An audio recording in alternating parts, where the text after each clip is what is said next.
Hey, welcome into another edition of Unemployed with Mike Schaefer. I, of course, am Mike Schaefer, and it is a Nebrasketball Tuesday. And so I wanted to reach into my bag of guests and find someone that knows Nebraska basketball very well and maybe doesn't have the opportunity to talk about it as much, but is just probably wanting to dissect this season a little bit. I know that he can't keep away from it, even if it's not the full-time job anymore. Chris Basnett, former Journal Star Husker beat writer, former Journal Star high school sports extraordinaire. I bet we got some Frager that we can talk about. I bet we got some Frager stories. We're going to dive into that a little bit on this podcast. But Chris wanted to bring you on because I just thought this would be a ton of fun, let alone what Nebraska basketball is doing right now.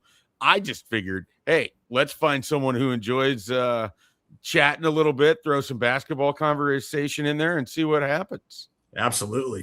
This is right in my wheelhouse, my man. So I am all about it. Yeah. So let's dive into it. Unfortunately, you and I had a very similar experience this fall where and I don't know how much you knew that yours was coming. I didn't have really much indication other than I knew the parent company was looking to make some moves at the end of October. Didn't expect that I would be one of them. Unfortunately, is similar for you with the Journal Star.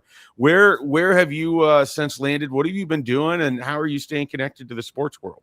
Yeah, so you had more forewarning than me on our job situations. I got a phone call on a Friday morning with no warning, telling me my services were no longer needed or wanted at the Journal Star, which came from the parent company, of course. So, yeah, was out of the game pretty suddenly. Was pretty disappointed, obviously, but have since landed on my feet. I'm now at Nebraska Wesleyan University. I work in communications there, not on the sports side, but on the communications side. I guess my official title would be Associate Director of Communications. So writing news releases and sharing the great stories at Nebraska Wesleyan and things like that, and working an 8 to 5, which be the first time I've done that pretty much in my entire life. So yeah, it's been a change for sure, but it's been a good change I've had so far. Yeah, what's that 8 to 5 lifestyle like? I know when I was weighing through some options, I was like, am I cut out for being in an office? Am I like cut out for human consumption every day of the week? Same set of at least like Brunson BC got distance, They could just screen the phone calls. Yeah, no, it's different for sure. I those first couple of weeks I'd get home and I'd be head back in the chair at the kitchen table just because I'm like, wow, I just worked a full day. Like I'm usually just getting started at like 5 o'clock half the time. Yeah, so, no kidding. Yeah. And I'm like, oh, free time with my wife in the evening. This is cool. I haven't had that hardly ever. So it was a change for sure. I do have a 5-year-old and you have a young child as well. So you're familiar with the early mornings and things like that. So that wasn't too much of a change, but still, yeah, it was for a guy that grew up as a farm kid and not working an 8 to 5, and who was most professional life as a journalist, not working 8 to 5. It was a pretty big adjustment for sure, but it's been good, especially as I've gotten kind of more used to the schedule these last few weeks. Absolutely. Well, we're happy for you. We know you're still going to be involved in sports some way, somehow, whether that's high school coverage or whatever else. So we know to be looking for Chris Basnett, but let's dive into this Nebraska basketball season first. I mean, are you fairly locked in with this team? Like as things are moving along here. I mean, how long were you the beat reporter for the Journal Star for basketball? So I was actually just looking it up. My first season was 2016-17. And my last season was 21-22. So I was there 6 seasons. I got the last 3 of Tim Miles, the first 3 of Fred Hoiberg. Exactly 2 of those seasons above 500. So I was obviously pretty locked in during that. I'm still locked in. I've been locked in since I left the beat. Leaving the beat was an incredibly difficult decision and one that I didn't take lightly. I would have been very happy to stay with it, and I loved doing it. So, Nebraska ball was my first love as a kid. I can still remember listening to the Xavier NCAA tournament game on the radio when I was like 12 years old. I remember the Penn game. I remember the Arkansas game. I remember all those games, under the Danny Nee teams when I was a kid. And for better or worse, that's where I fell in love with it. So I've been locked in, for the last 30 plus years as someone following the team, then as someone, of course, covering the team, and now kind of back to following the team in that different role again. So yeah, I've been locked in since day one, and really since the day I left the beat. So yeah, I've been all over it for sure. Yeah, and I mean, as someone who's well aware of the inner workings and very familiar with what Fred Hoiberg had to sort of overcome, both self-inflicted, but also just the environment of what he inherited, COVID, all of that. Mm-hmm. To see him have the opportunity and to see where Nebraska's at as just a ho-hum 19-point win against Northwestern in a week in which you have a ho-hum 35-point win against Oregon. And oh, by the way, you're one of the 3 undefeated teams left in college basketball. Very normal stuff. This was what you were covering, year in and year out, right? Oh yeah, yeah. No, this is exactly what I thought would be happening. Yeah, when I was watching 8-25 and 7-20 and 10-22 and watching a 22 win team get a 5 seed in the NIT and then score like 57 points in the NIT. And so no, I say this as someone who knows Fred a little bit. I'm just so happy for the guy because he is such, if you know him away from the basketball, I mean, you see him in the press conferences and you realize he's a pretty good guy. I happen to know him away from the hoops part of it a little bit. And he's a great dude. When my wife and I had our child, he was one of the first people to text me in the hospital and wish me congratulations. He's just one of those types of guys. So I'm so happy that he got the opportunity to stick it out. I'm so happy that he finally has a team that's kind of built in his image, so to speak, from a stylistic standpoint. I'm just so happy to see it, paying off for him because he's a guy that is as competitive as anybody out there. Yeah, you don't last 10 years in the NBA as a player and not be a competitor, and you don't play at the level he did in college and not be a competitor, and coach in Chicago and being in the front office in Minnesota. You don't do that without being a competitor. So I know those early years really ate at him, and I think it killed him. He didn't want to have those results, and what he walked into was a pretty tough situation. And fortunately for him, maybe not fortunate for a lot of people that cover Nebraska sports, that they had a football team to worry about, and maybe Fred got pushed to the back burner a little bit, and probably a good reason for why he's where he's at now and still here and still having this opportunity, because who knows what would have happened if there would have been maybe some more spotlight on that team when he was first hired. Yeah, I mean it's truly remarkable, and knowing him a little bit away from the basketball, it's funny. There's so many people that you would hear from. They're like, man, I wish he'd show a little bit more fire, and it's like that guy's got it in him. I mean, there's medical reasons, there's other reasons, Oh, yeah. there's just what his demeanor that he wants to present to the world is. But if you're on the course with that guy and he misses a 7-foot putt to win the hole, you're gonna see some fire from him. So I can back that up for anybody that wonders if it's in there. It absolutely is. And I mean, just as good as he is with the, on to the next game and everything else. I mean, that guy wants everything out there, and he's got a team that represents him.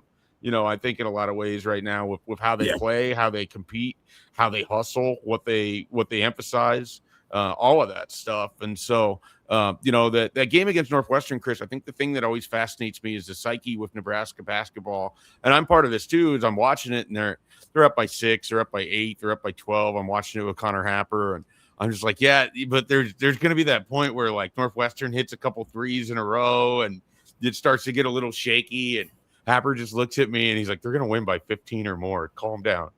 And they win by 19, but you just, at some point, I think we just have to, and I'm talking to myself here as much as anything, we just kind of have to, like, as much as it is this season where they just keep winning when, you expect the other shoe to drop, it's in the run of play. Like, you expect the bottom to fall out, and yet it just won't, because they're that good. Yeah. And they play like they're that good. And they do all the things that just make it really difficult to put them away, let alone ever get that big of a lead on them in the first place.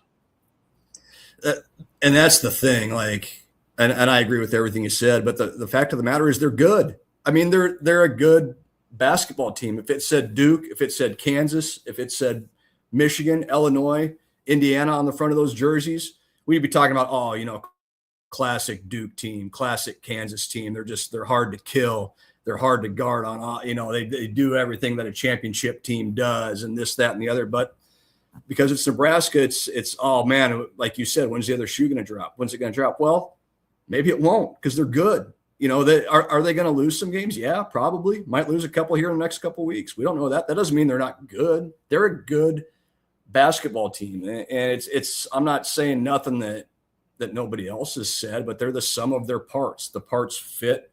They have the right mix. They have the right coaching staff, and those guys make it work. And that's the thing I keep going back to is if it was about any other name on the front of the jersey, this is a top 2 or 3 team in the AP poll in the country. There's no doubt about it. But because it's Nebraska, because of the history, because of the brand, like you said, and look, the fan base is the same as anybody else. We're all waiting for the other shoe to drop. We've seen it. We've all got the scar tissue. And so but this team is just different. It's different. You don't expect them to go up to Northwestern and win by 19. I sat there and watched the game, with my wife yesterday, and I'm going, man, it's going to be tough. It's going to be tough. Northwestern plays them tough.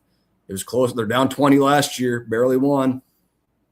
Easy, picked them apart, won by 19, and made it look methodical. And same thing with the Oregon game. Well, they got athletes, they got size. It's going to be tough. I know it's at home. Run them out of the gym for the last 30 minutes of the game. So at some point, as hard as it is to do, I think you have to accept that this is a good basketball team, and it might be a great basketball team. And the rest of the season will tell that. But there's no doubt this is a team that does the things that championship teams do day in and day out, game in and game out, to have put themselves in this position. Yeah, and it certainly helps when you've got a guy who looks like he's on a bit of a heater right now, the way that Bryce Sanford is. I mean, he is absolutely on fire from behind the arc. What do we got here? We got 12 out of his last 21 from three-point land. I mean, he's scored 50 points in the last 2 games combined. And the lead up to it, you wouldn't have thought that. I mean, he was 13-point effort against Michigan State, an 11-point effort against Ohio State, a 12-point effort against Indiana, and then boom, 28-22.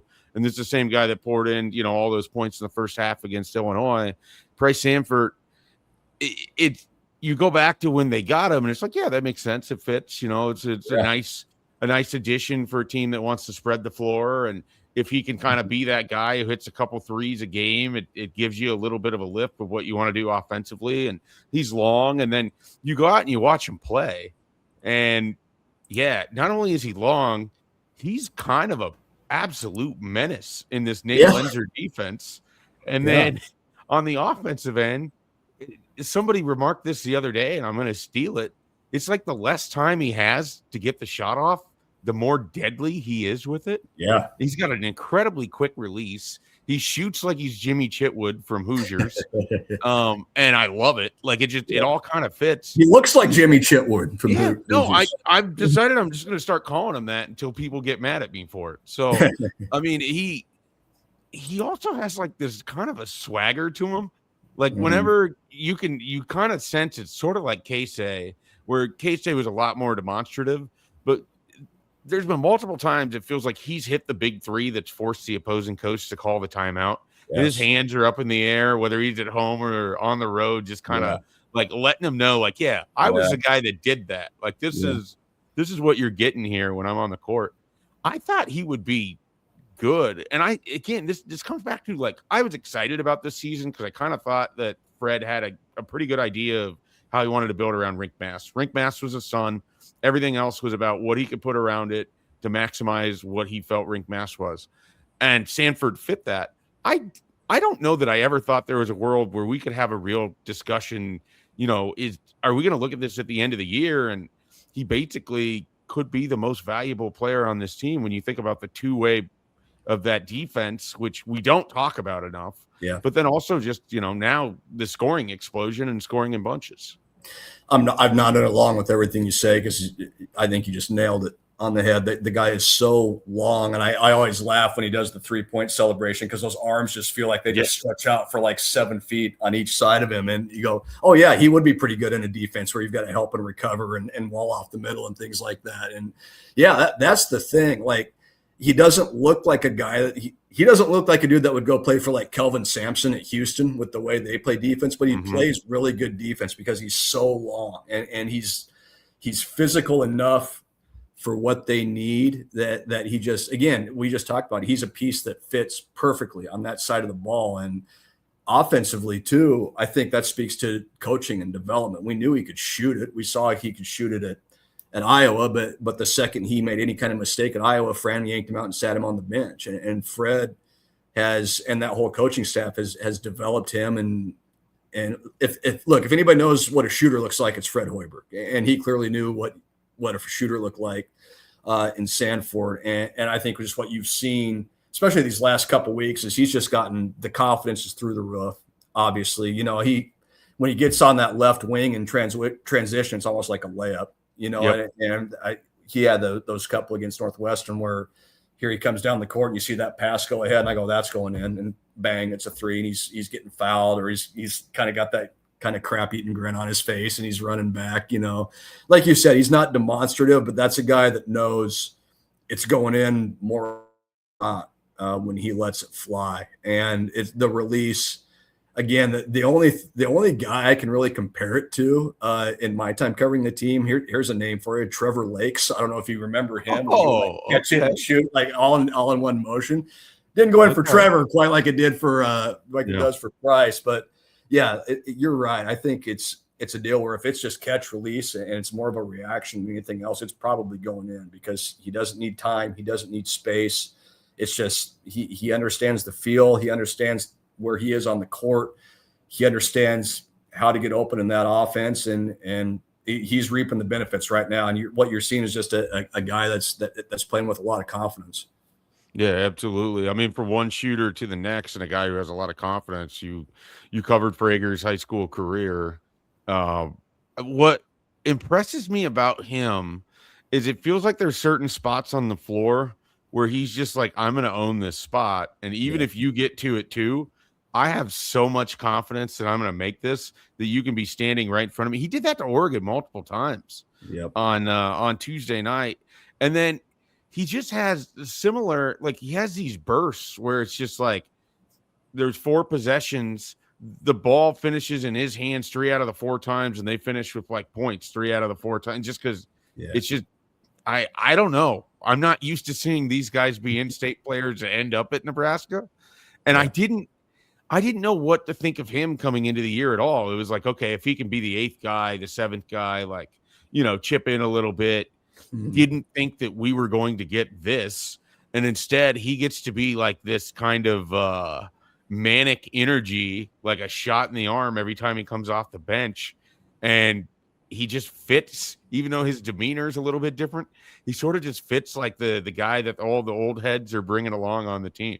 Like I love watching this. What was it like covering the high school career? And I mean, surely for as optimistic as you might have been, it couldn't have looked like this when he was no. And his senior year especially, he was really battling an ankle injury, and so he didn't play a lot. And when he did, he was limited, so we didn't get the full Frager, you might say. He still looked like he was the bass player in a Kid Rock cover band back in those days, but you could see the athleticism in flashes for sure. And I remember a couple games where, like you said, he just decided he was going to the rim and that was it. And he didn't quite have the explosiveness because he wasn't healthy, but you could, like, he'd make about 1 or 2 plays a game where you go, okay, that's different. That doesn't look like anybody else in Lincoln. And so, he gets the offer from Nebraska and accepts. And I kind of cocked my head to the side a little bit and went, okay, well, maybe athleticism, but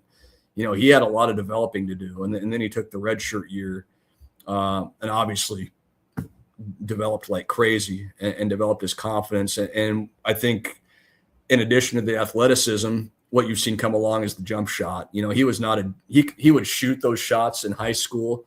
They didn't go in at the rate that they go in now. And again, speaks to development, speaks to coaching and all those sorts of things. But yeah, he was a guy, like I say, in high school, limited with the injuries, but had the flashes of a guy that, okay, if he gets healthy and puts it together, he could be something.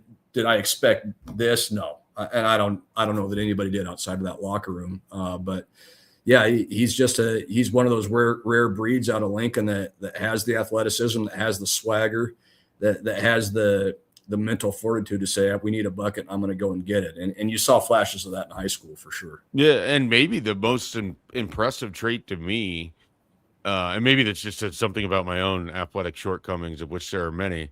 The guy has like the memory of a goldfish. Like Yep. whatever happened previously, he doesn't care. Yeah. Like he's coming right back with it. And Yep. I love that, because if you combine that with the sort of talent that he has and then athleticism, because there's definitely been some players we've seen in Nebraska basketball history that are athletic, are good, but are so deep in their own head, like, oh, Yeah. if I do this, I'm coming out. Or, Yep. oh, if I do this, the team's not going to like it, and I could really screw some things up. Maybe it's just like throwing caution to the wind. Maybe it's just you keep, rolling the dice and they're coming up sixes for you or whatever it is. Frager doesn't have that. And you kind of have to have those guys on your team, because in order to be as successful as Nebraska has been this year, you have to have guys who have absolutely no fear of failure. Like the football team talks about it.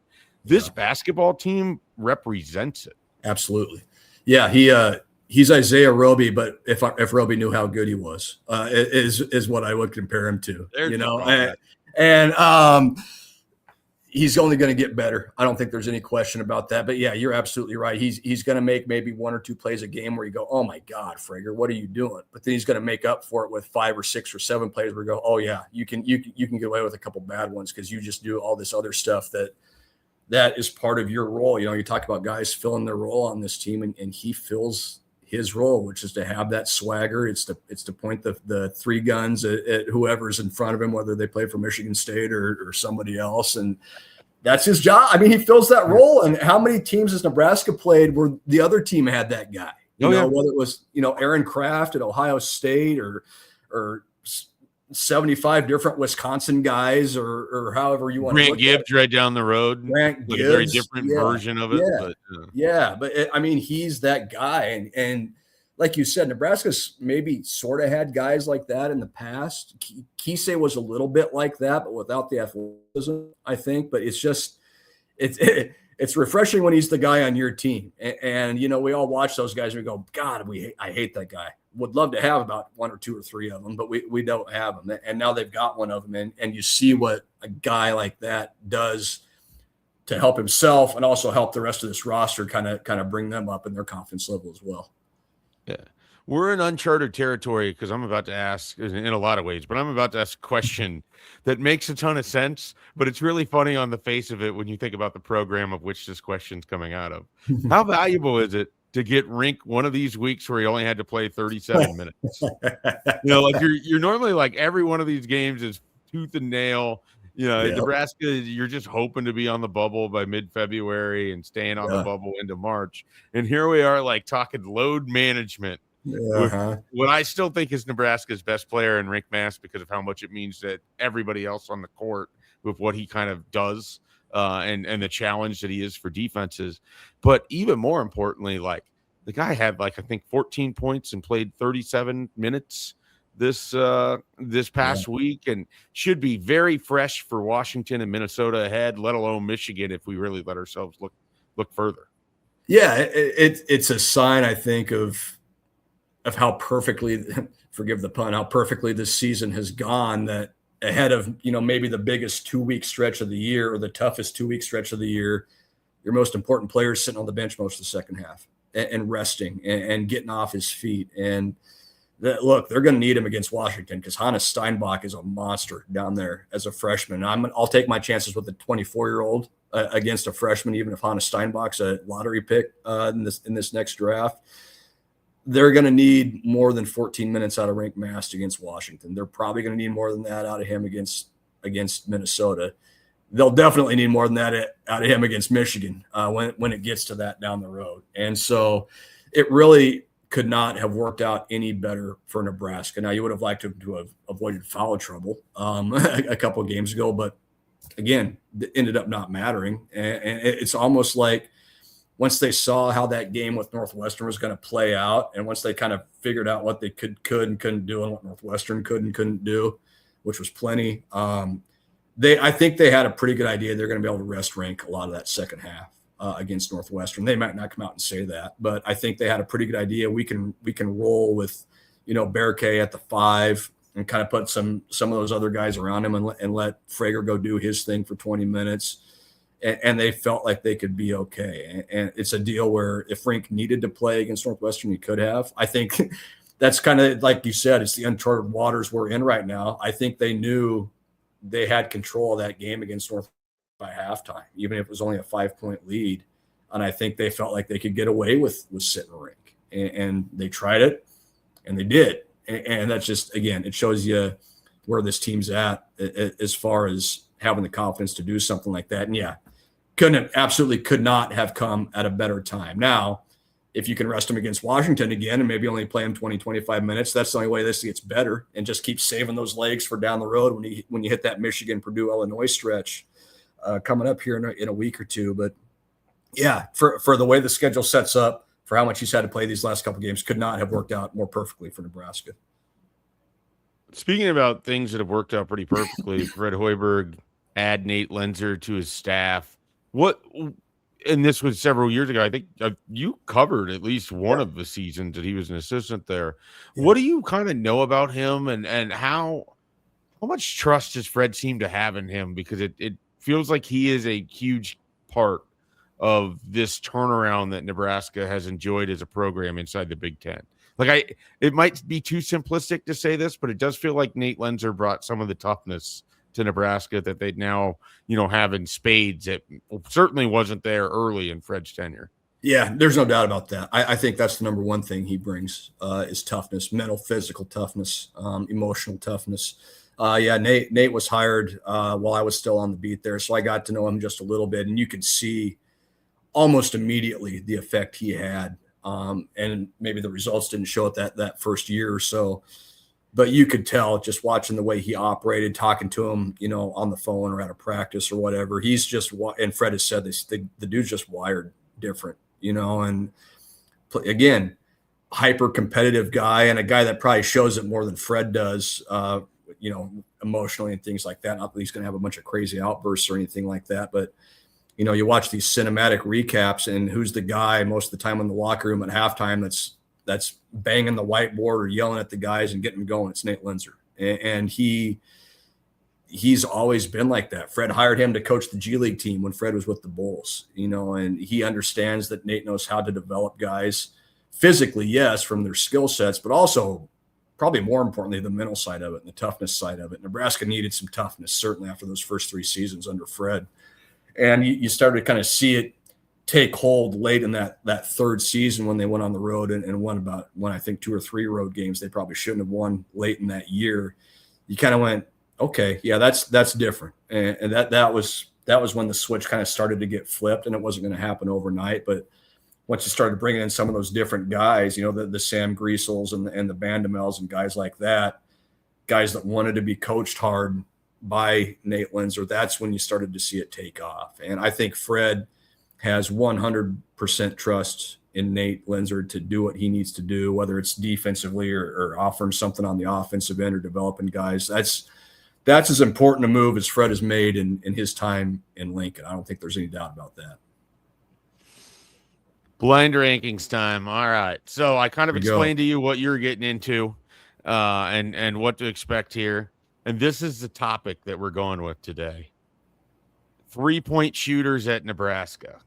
Okay. So you should be familiar with all of these guys. I think you maybe only covered one of them if I look at this list that I have assembled here in front of me. I think there might be one crossover of the players here. So we'll see what your thoughts are. And we're going to start with Walter P for 3. Walter Pitchford.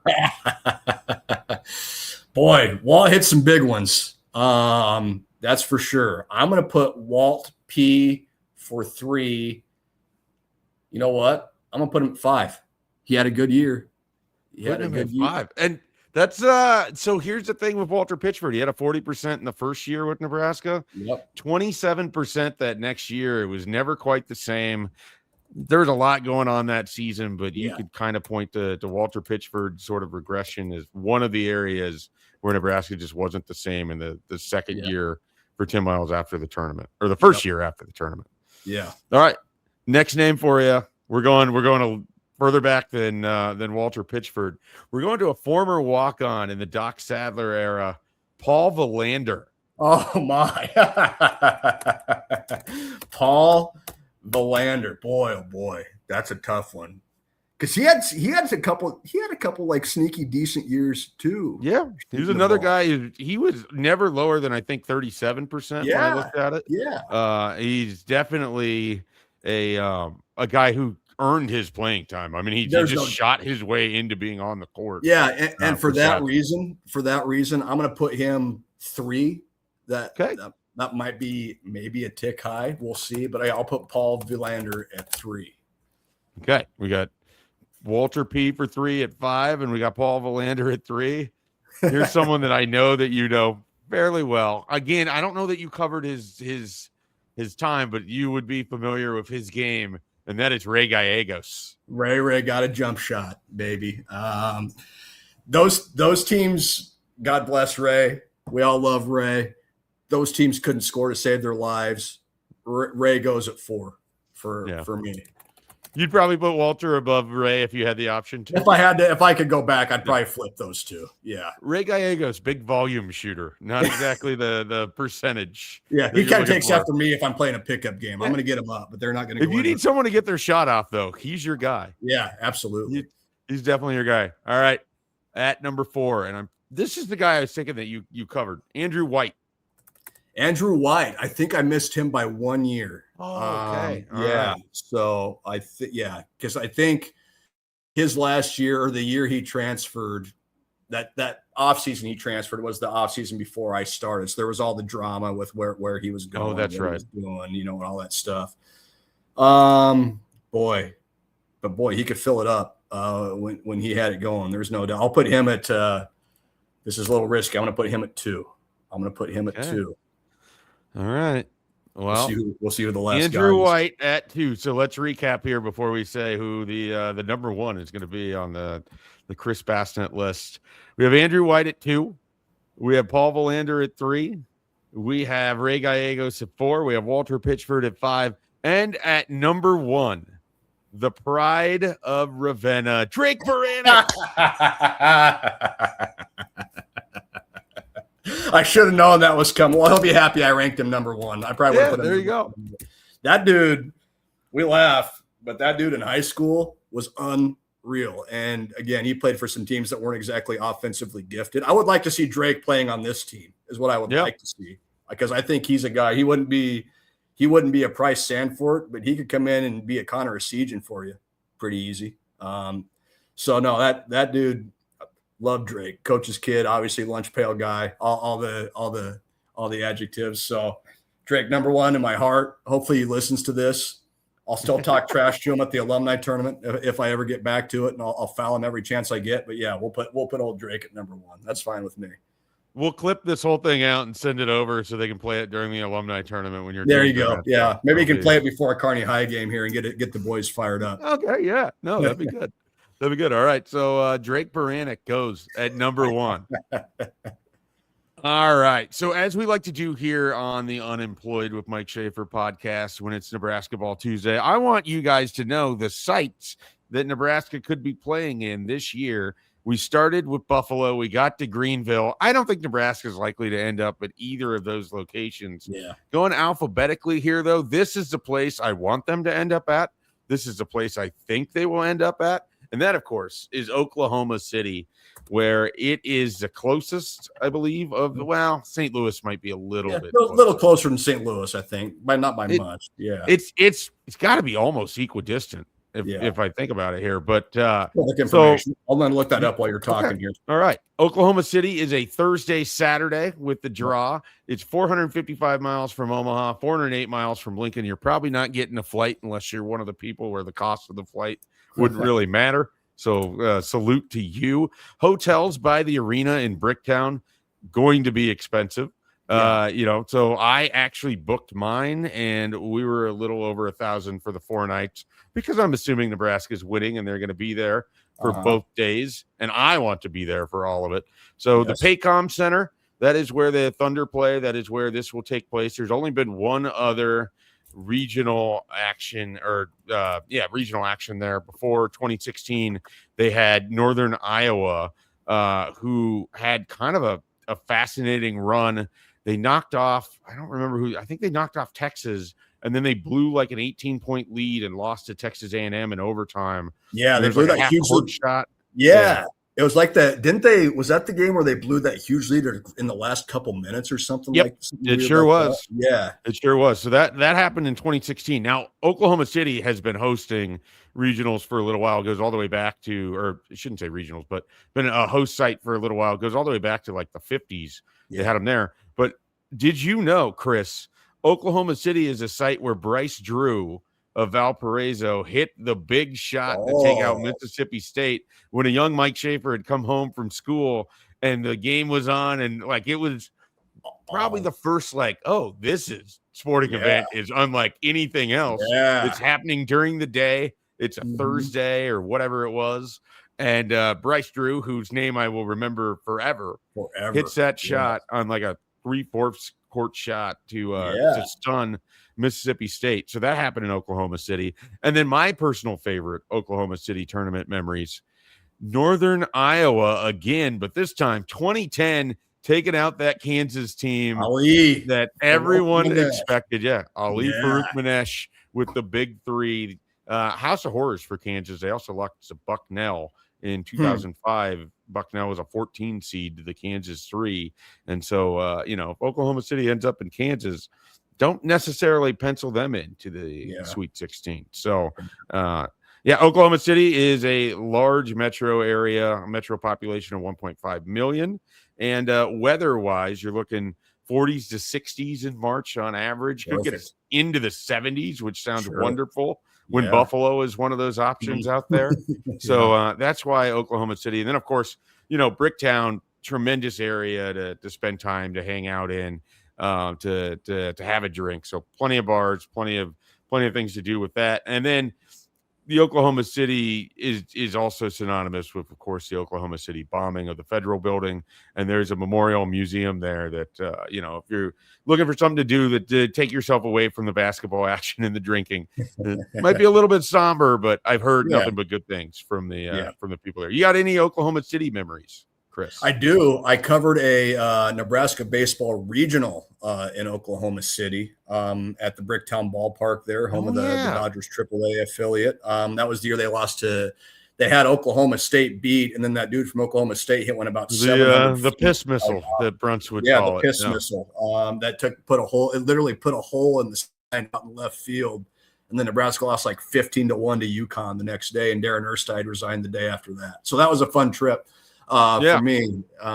But no, unbelievable area. We stayed in Bricktown when Nebraska played at Oklahoma in football a few years ago. Me and Sipple and Parker Gabriel, young Parker, stayed up in Bricktown there and made the drive down. So a lot of wonderful memories from OKC the last couple of years. I looked it up. OKC from my house, 404 miles. St. Louis from my house, 437 miles. Okay, it is 30 minutes, that close. Yeah. So, if they end up there, you're right. That place is going to be overrun. It is crawling with Nebraska people. It's going to be, it'll be that's why I was like, I'm going to go ahead and book this. It's refundable until like March 17th. I'm good. There you go. So if they end up somewhere else, but I would love. That's the number one site for me. Just because I think the environment would be phenomenal. The support would be phenomenal. Bricktown is fantastic. And then I missed out, and this is what that regional was, and I couldn't go because I had to go to a football camp of all things. But I missed out when I was in college. Nebraska never made the Big 12 baseball tournament. Oh, yeah. And so we were going to go down there and like do that whole thing because they played that there. And there's some great memories for Nebraska associated with the Big 12 baseball tournament, and Bricktown being the site of it. So would love to rectify that with basketball making history in Oklahoma City. How would you rank on a 1 to 10 scale, knowing all the other sites? And I'll just run through them again so everybody has them all. You got Buffalo, you got Greenville, you got Oklahoma City, and then you have Portland, Philadelphia, Tampa, San Diego. How would you rank? Or not? You don't have to do a 1 through 8, but like a 1 through 10 scale. What would Oklahoma City be, knowing all those other sites? 10. Yeah. That's where I'm at with it too. Yeah, no, and we went to Memphis a couple years ago when they played Texas A&M in Memphis, and that was overrun with Husker fans, and that's a lot longer trip than it is to OKC for sure. And similar ish, you have Beale Street, obviously in Memphis with all the bars and restaurants and everything. This would be Memphis times 100, 1,000, whatever you want to say, especially with this team. And if we think if they do what we think they're gonna do, and what this fan base hopes they're going to do, that place is going to be unbelievable. It's truly going to be unbelievable. It's a 10 out of 10 every time. And I don't know if there's any place else that's even would come close. St. Louis, maybe, but in old Big 12 school, easy. You go to York and you turn left. That's how you get to Oklahoma City. It's so easy to get to. It's familiar. You got a great team. You're probably going to be, if you're down there, you're probably a 1, 2, or 3 seed. You know, it's like you said, it's a Thursday, Saturday. It's just going to be, 100 out of 1,000 out of 10. It's going to be unbelievable. That's where they end up. Do you, and it's hard to know schedules and everything in advance. Do you think you'll be able to make it should Nebraska be playing in Oklahoma City? Decided no matter where they could be playing in Greenville and we're going. To me, you know, like I said, I've been following this team since I was a kid. I covered them up close for 6 years. You have to be there this year because I think as scary as it is to invest emotionally in it, this is if they're going to do it, this is the year. And you have to. Why not now? Why not now? You know, why not?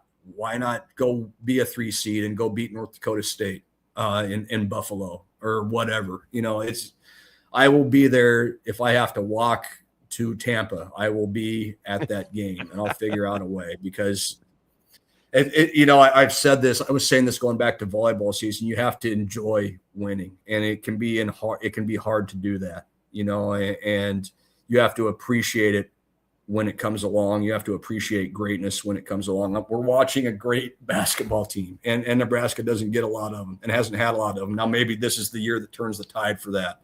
And this becomes the norm going forward, but you don't know that. You know, this right now, this has the feel of a kind of a once in a lifetime team, a once in a generation team, and we'll see if they keep it going. But yeah, if you have the opportunity, you got to be there in person. So I will be there in person, no matter where it is. All right. Well, we're meeting up. We're definitely meeting up in Oklahoma City, in Greenville. We're podcasting live after that first round win, and it's going to be like a shirts off party. Yeah. Oh man, I don't know if we need that, but we might be sponsored, so I don't want to like take away from the sponsor. Well, that's true. Yeah, with that kind of activity, but that's fair. That's about all I can promise. You know, everything else, who knows? Who knows what's going to happen there? But Jack Mitchell's going to be running buck naked across the podcast anyway if Nebraska wins that first round game. Entirely possible. He's going to be. I don't even know that my brain can comprehend the level that he could take things to should this happen. And I mean, he'll be there. We're all going to be there. I mean, so that's just going to be nuts. I say this with all love for Jack, that he might die in Oklahoma. If they make Oklahoma City and they win, he might die. Like, and I hope he doesn't because I like the dude. Yeah, no, but exactly. I mean, we hope he doesn't. He might die doing what he loves, and that's just being euphoric over Nebraska basketball. And if you're going to go, it's a hell of a way to go. R.I.P. Jack Mitchell. Hopefully it doesn't come to that, but no, it's going to be fun. If that's where they end up, that's going to be unbelievable. Not to get morbid here or continue the morbid nature of it, but say a massive Nebraska basketball fan passes in the moment after they win that game, you don't even get to know what happens next. No, that would be the ultimate joke of it. You're missing the Final Four run. Oh, incredible! I think most people would take. Most people would take one right now. Give me the one. And anything after that's great. Give me the one. Yeah. Build off of that. Give me the one. All right. Exactly. Well, could this? Joe Lenardi famously has his bracketology, and normally this is on Tuesdays. Full disclosure: Chris and I are recording here on Sunday night to better fit schedules and everything else. But as we do this most weeks, it's going to be the Tuesday bracketology thing. Joe Lenardi's on Saturday. Nebraska's at 2. North Dakota State, who Chris had mentioned, as the 15 in Oklahoma City, because Joe Lenardi knows That's where Nebraska's going. It's in ink. It's just everyone agrees with it. Yeah. Yep. We're done with that. So give me the score. Nebraska, North Dakota State. What's the score? Nebraska wins their first NCAA tournament game 84-67 over North Dakota State.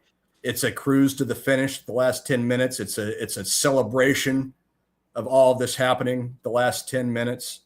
And I think Nebraska fans get to enjoy and drink in that first win. And you know what? Damn it, that's how it should be. I winning on a buzzer beater would be cool and all that, but for our sake and for this fan base's sake, I hope they get the chance to savor that first win, when and if it comes. And I think if this is how it ends up, I think that's what it's going to be. The environment in that building, wherever it is, again, if they're just sort of up and this thing is definitely going to happen, and you could argue it'd be anticlimactic, but I think that misses the entire point, which is you waited so long for this. No one's going to leave early. No, you're going to be there until the final horn. And then that euphoric noise, whereas, Fred Hoiberg in Nebraska is going to treat it like, well, of course this is going to happen. Yeah. The fan base is going to treat it like, what's next? What do we do after this? And then the big winners are going to be the bars in Bricktown. Oh, they're just going to win huge that whole weekend. It's that thing you always hear about, the shared experience, in a sporting event, and Nebraska hasn't had a lot of those in any sport for quite some time now, save for volleyball, of course. But even then, coming up short, I think this would mean more to Nebraska's fans than even volleyball winning a national championship. I'd rank it up there with the stadium volleyball match. I would rank it up there with any big football win Nebraska's had in the last 25 years. It's weird to even say this. You probably put it up against some of the national championship matches just from a level of euphoria. And maybe it's a smaller subset of people, but there are people where Nebraska basketball is the thing. And for those, that was me as a kid. Like that. Nobody really believes you when you say that. And some of it is, by the time I came along, I got to see 3 national titles in a 4-year stretch. And it's at that point, it's like, well, can they have a team that passes more? That's what a young Mike Schaefer was worried about. It wasn't what happens now. It was, I'd like to see some more passing. This Randy Moss guy on my Vikings team, I like that more. Of that. That's cool. Yeah. But, basketball is just this totally other animal. And then you mentioned it. I mean, the people that have invested so much time, like what that's going to mean when it finally happens. I did a story a few years ago when I was covering the team, on the fan base and some of the fans that have followed that team through thick and thin and through the dark days, when it looked pretty hopeless. And I can only imagine what they're feeling right now, and everybody makes the comparison to Indiana football and that is what it is. But to see the personal investment that has gone into this program from this fan base is the payoff, the mountaintop is going to be as good as anything Nebraska's ever had in any sport. I really, truly believe that. And I'm just so excited for the fans and the people that have been at this for a long time. I'm excited for, we joke, I'm excited for Jack Mitchell. I'm excited for Kent Pavelka to get this, get this opportunity. And look, it's not over yet. They still got to get there. They still got to win that first game. But man, if it happens this year and they keep playing like they are, those moments and those times in March are just going to be, I'm getting goosebumps just thinking about it. I think it's going to be so special for this state and for this fan base and for everybody that follows this program. If it does happen, man, and if it happens in Oklahoma City, double it. It's just going to be, I think you can't even put into words how special it's going to be. No doubt about it. Talking about shared experiences, I'm glad we all got to have one with Chris Basnett again. Thank you so much for, 1, responding to the text. You didn't even have to do that. 2, responding, yes, working with the schedule, making this happen. Thrilled to be able to do this. Thrilled to bring you on. And I'm thrilled to do it again here in the middle of March after that. Let's plan on it. We're gonna make this happen, and you and I are gonna be in Bricktown, carousing and enjoying ourselves. Absolutely. All right, my brother. Man. I appreciate it. Thank you, everyone, for checking it out. We'll be back on Wednesday. It'll be Josh Peterson. We'll be diving into the wild world of college football, now fully in the offseason following the national championship game, the result of which I don't actually know at the time of which we're recording this, but I'm sure it was a tremendous game. And we'll get into everything happening in college football and more with Unemployed with Mike Schaefer.